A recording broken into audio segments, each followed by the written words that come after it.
Hey kids, I think this is my third one am I listening to. This actually encompasses several months.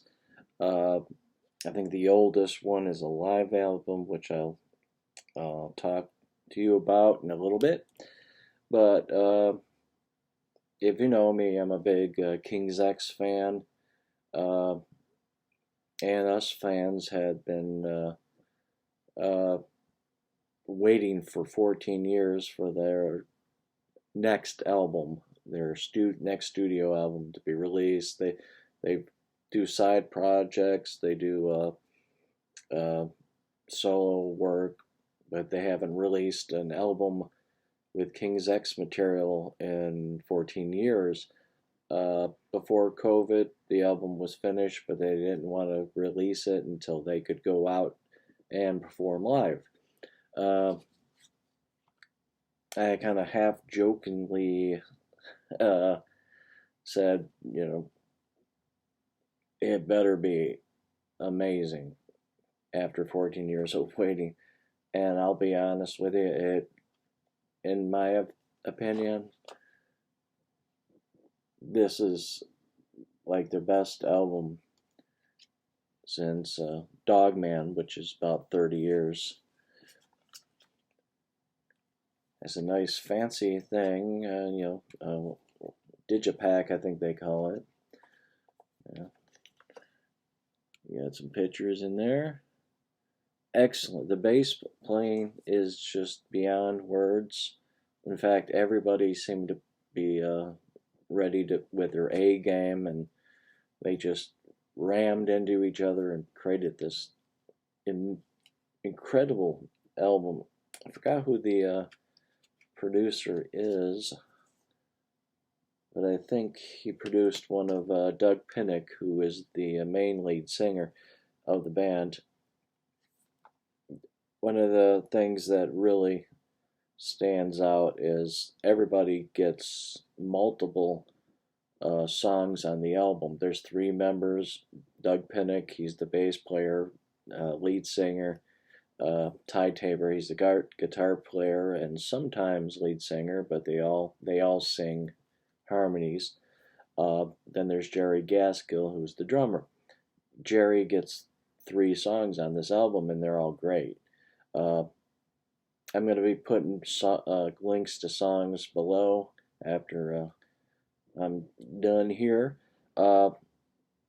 And usually it's two songs, and the rest of the albums I'm going to have is two songs, but because,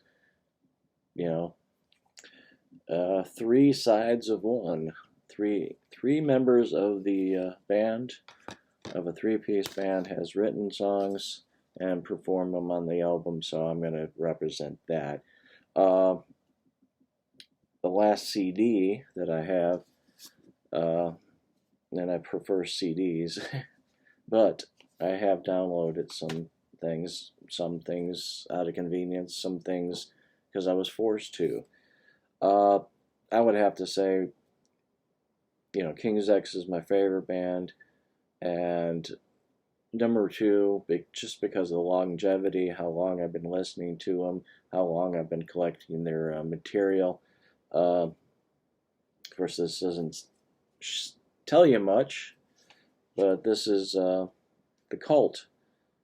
About a month after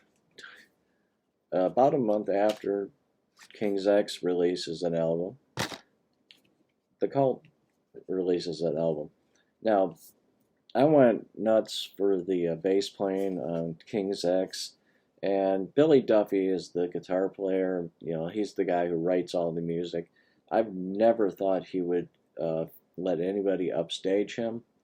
Very rarely that there's a second guitar player, and it's usually like the producer.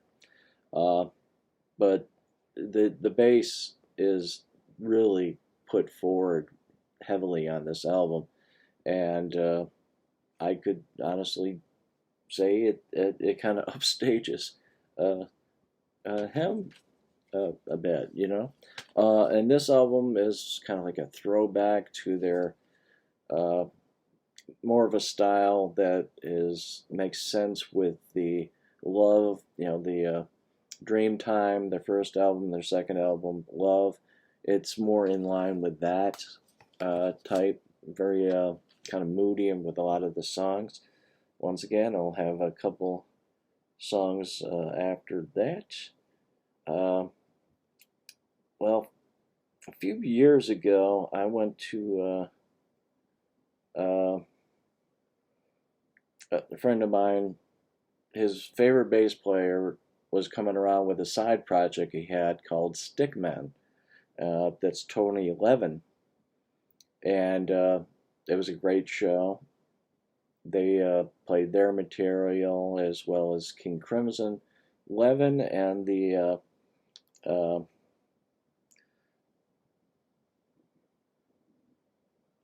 the drummer Pat.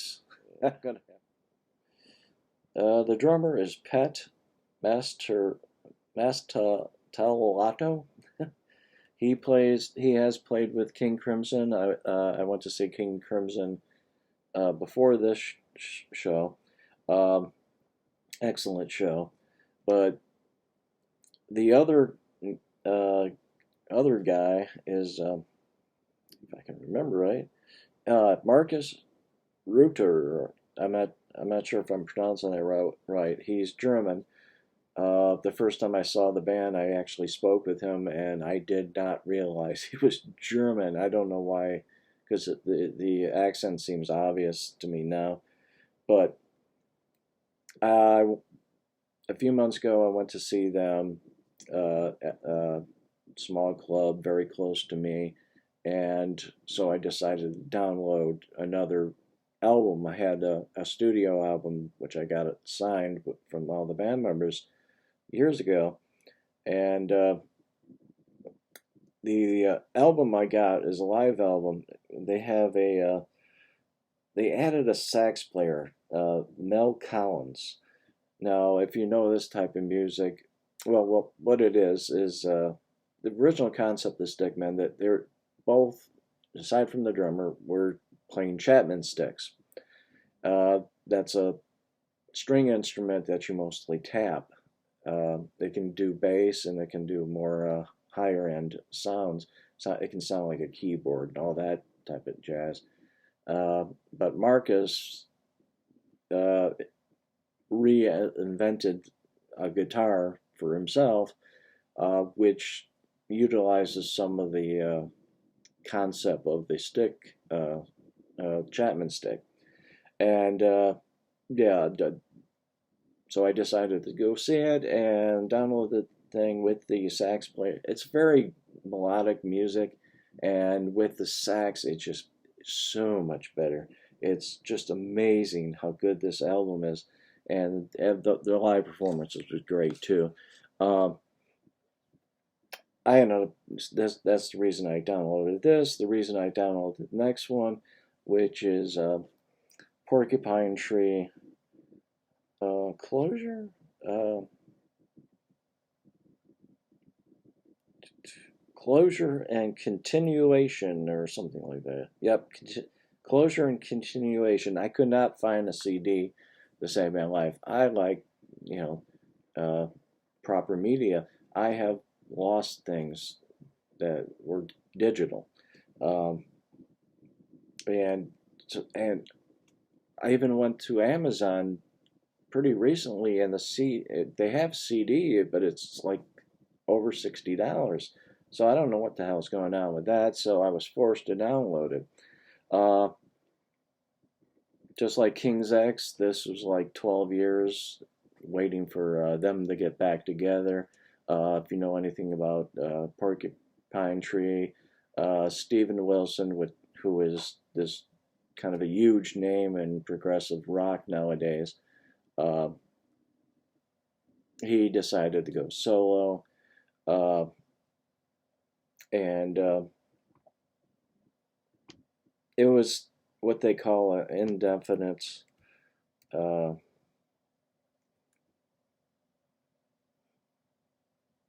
an indefinite breakup, and people went off to other things.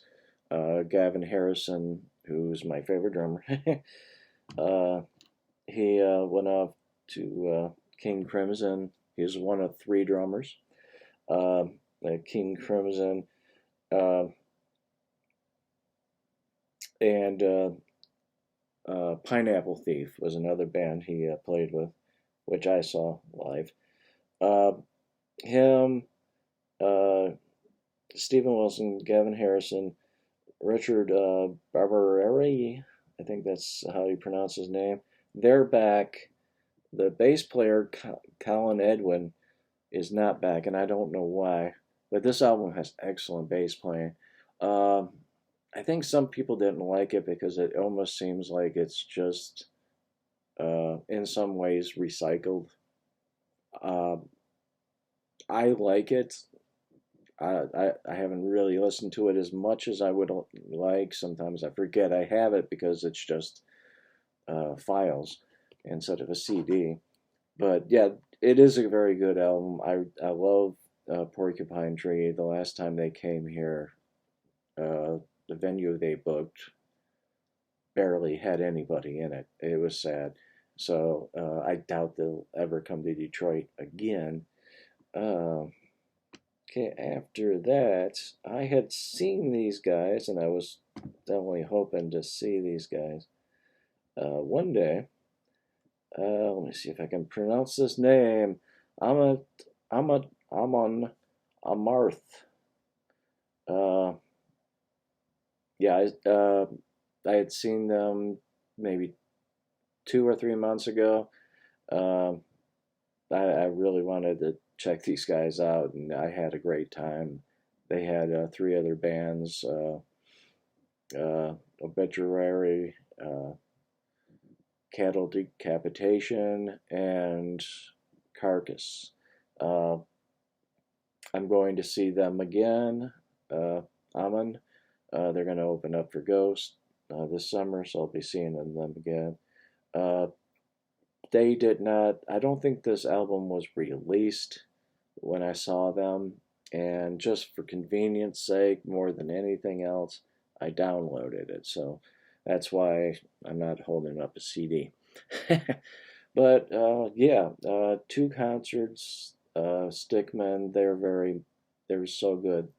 You know, even if you love music, and especially progressive music, and never heard them, just pop in if they're in town and check them out.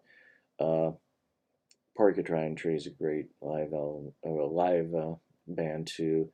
Amon, Amarth was just a blast. They were great. Cult has been great, consistently great for the last 20 years. And King's X is just the best. Yeah, that's it for now. That's what I'm listening to most. And, well, until next time, stay safe. Always have a good time. Bye now.